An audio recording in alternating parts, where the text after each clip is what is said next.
manifeste-toi. À la ligne sur RTVS1, je pense que le prophète Israël Mbambu Azanabino ensemble na tonga lelo de to bagake le prophète nzamba pese que ngulu pe grâce ya côté abana na nzambe na nzela télé na pe simbote makasi na ba responsable nyonso na kina tonga lelo bisika bozali bofandi zambe apambola bino émission to lobaka le prophète Israël Mbamba lobaka zwama ina yo tchali bosse écran zambe ya lola ako visiter yo église na biso ezana masina sans fil avenue ambassadeur numéro 43 prophète azobana milulu moko ya makasi pe ya monene oazo parler thème nango Jésus parlait encore et je pense que yom tolandi biso sikoyo zambe na biso akosala quelque chose na vie na yo émission ezaka en direct l'exape be élément numéro mosusu azomona plus 244 wana plus 244 eza numéro oyo ya bureau ya prophète na Angola soki obengi yango okozwa le docteur Moïse wakambe église bolamuki monsena nzambe le prophète Israël kala mingi te azokita na mboka ya Angola yom tozona na biso en direct pesa tant oyo pesa biso matoi oza béni éternel Dieu de grâce na pesio merci na pambole mission au Père de gloire mutu nyonso na biso en direct ka miracle etambola na ye na kombo na Yesu Masia tolobi amen.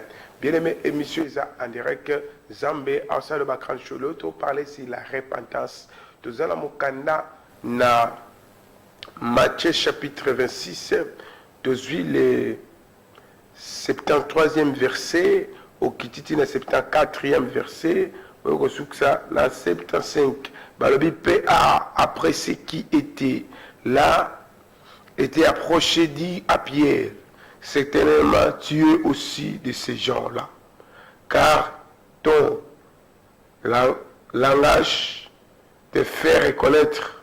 Alors il s'est mis à faire des explications et il girait je ne connais pas cet homme. Aussitôt le coq chantait et Pierre s'est souvenu de la parole que Jésus avait dit avant que le coq chante. Tu me régneras 3 fois. Était sorti, il pleurait et il les ramenera. Bien aimé, Bible pique Monseigneur Zambé a parlé sur la repentance. Mon repentance, bien aimé, est très nécessaire, quelque soit aux à la pauvre, quelque chose à la riche, quelque chose à la couleur aux à la repentance est très nécessaire. J'en parlais, repentez-vous, que chacun de nous soit baptisé au nom de Jésus-Christ. Et bien aimé, tant autant dans la Bible, on parlait dans Matthieu chapitre 26, le verset 73, 74, 75, on a vu comment Jésus-Christ azalaki na difficulté makasi oyo azokende koteindre la mort oyo azokende mata Golgotha oyo azali juger devant basacrificateur les souverains sacrificateur batemisa Jésus mpo bajuger mais Jésus alobaki na moko badisciple na ye keno okowanga na nga 3 fois soso akolela moko badisciple na ezali Pierre oyo parole ekite likolo na ye bien aimé mon repentance est très nécessaire Pierre azalaki buto ya te à se repentir. Bien aimé, Pierre a dit Jésus 3 fois. Elle a dit bisika nyonso. Mais tant que Pierre a dit Jésus, batumi sak moko bandi Pierre. Abi yo na omona yo, osande mona muto bazo sambisa. Abite. Bilongo na bino kongabi ezanga te, na biete. Deuxième personne abi na moni yo Pierre yo muto. Osako lo bandenge mona muto ba sambisa wana. Bi na biete. Mususa ye pour la toya kabi yo.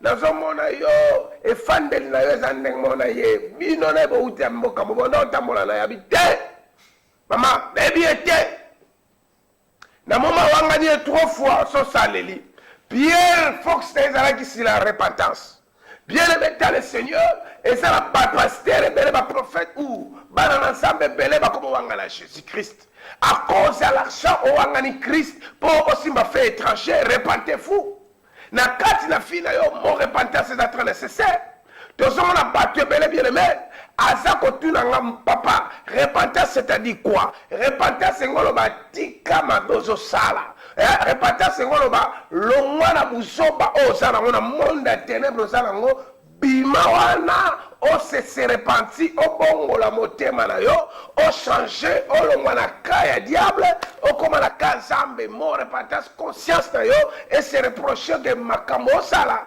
eza volonté ya nzambe te yango bible solo bongo ke Pierre a se repenti a se souvenir na maloba oyo Jésus Christ ebisaki ye atala lobi te.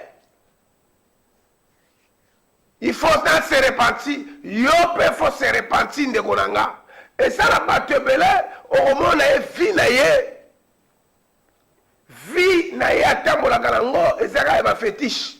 Akota banda kwa nganga plusieurs fois. Abwakela batuma malade plusieurs fois. Mais bazo bisa repentez-vous. Il faut se repentir. Zamba zotala misala na yo eza ya mabe. Misala na yo esa ya kopoisonner bato. Misala na yo esa ya kobwakela bato malade. Misala na eza kaka ya vie ya impudicité. Misala na eza kaka ya vie alcool, ya komela alcool. Babi se repentez-vous, vie na eza ya drogue. Yo sokoki kotika drogue te. Nzamba lo sengo se repenti. Mutema na yo eza mutema ya mabe. Nzamba bike motema osala ngo wana. Esengolo longola ngo sa motema malamu. Tozoma même na kati église ene koti makasi na bana na nzambe. Tozoma na partout bien aimé comme le golelo opamba. Jésus Christ bien aimé dans le Seigneur a salé le motema ba osambise makambo ya ebité. Mais Pierre a compris que awangana Jésus. Yo combien de fois owangana ke obenga malakati musala nzambe. Omeki owangani Kristo keka okota na ndaku moboy basala yo okota la connexion moboy basala yo bakomiso mutu munene na zo bisande komoko église comme lié ya marché bazoteka bashi bazoteka bamai bazoteka mafuta bazoteka même Mungu repentez-vous ba pasteur il y a des hommes de Dieu au Seigneur va se repentir na kati église bien aimé dans le Seigneur. Comment koteka mafuta na yo? Comment koteka mungwa? Mungwa obateka 50 fois na wenze na 100 francs. Mais pasteur ateka $5, prophète ateka $10. Mafuta bateka. Mafuta bateka.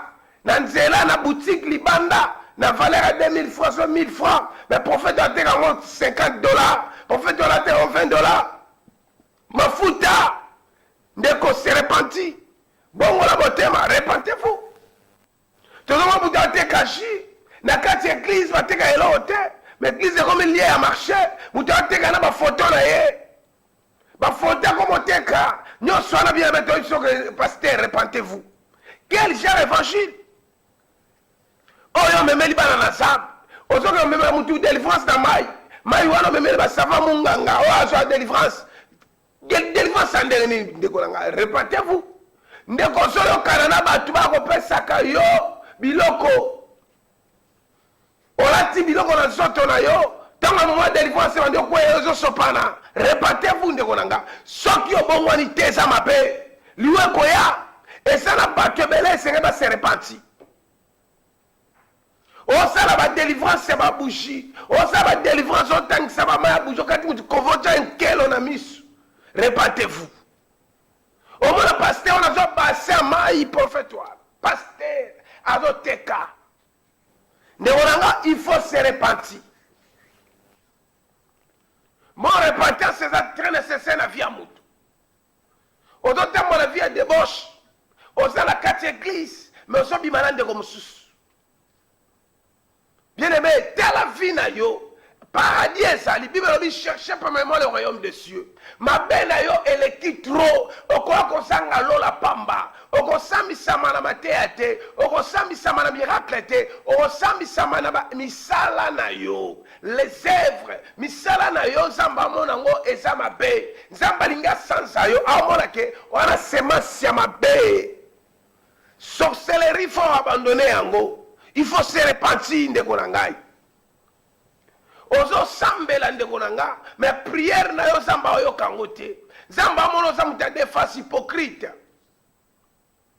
zamba zo mono ozo mériter guérison te yo kati na yo akoza lo pango batikela yo obomi batu combien potika la yo moko o rene na lupango wana mais zamba bisenga biso repentir.